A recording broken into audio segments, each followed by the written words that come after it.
Welcome to Weather 101. Today we're going to be talking about density and why it's important to the atmosphere. So what is density? Density is mass divided by volume. What this means is I have two containers that are the same volume, they hold the same amount of fluid. So an oil molecule is made up of a lot of different elements, and so this is called a compound. A water molecule is very small, so it takes a whole lot more water molecules to fill up a cup than to fill up that same cup with oil. So what does this mean for the weather? We're going to do an experiment to take a look at what happens when we talk about oil and water and density. For this experiment, you're going to need 3 items. First, you'll need a glass jar halfway filled with water. Food coloring is optional on this, but it will help you see the water a little bit better. And some oil.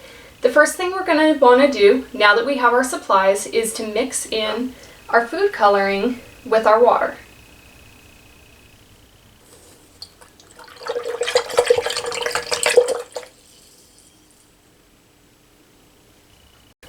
The next thing you're going to want to do is add enough oil so that you can see what's going on in the experiment. I would say about this much.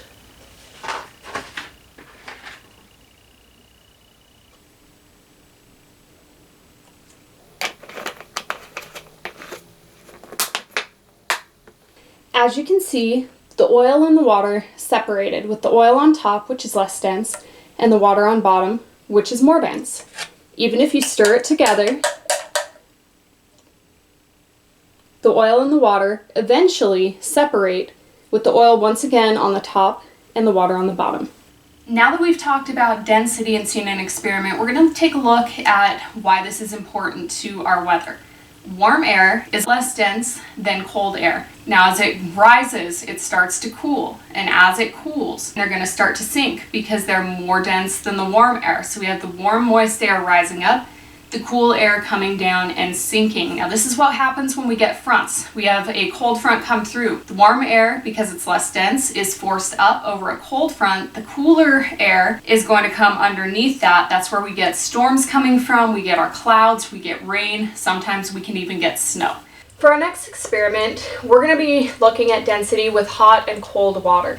First thing we're going to do is we're going to mix in our food coloring. Today I have blue for the cold and red for the warm. Now the red is going to be in our mug and the blue is going to be in our jar.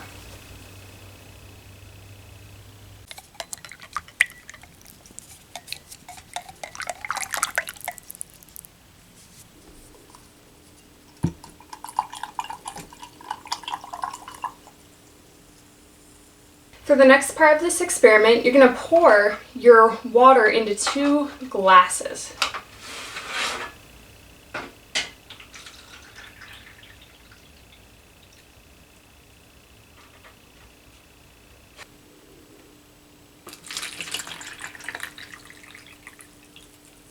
You're going to take your plastic piece, place it over the hot water, pick up the cup, and flip it over, setting it onto the cold water. And as you can see, my hot water is at the top, my cold water is at the bottom. For our final experiment, we're going to reverse the process. So I have already poured my hot water. We're going to reset everything, and this time our cold water is going to be on the top, and our warm water is going to be on the bottom. So we're going to take our plastic divider, put it on the top, flip it over, make sure you get that good seal, and watch what happens.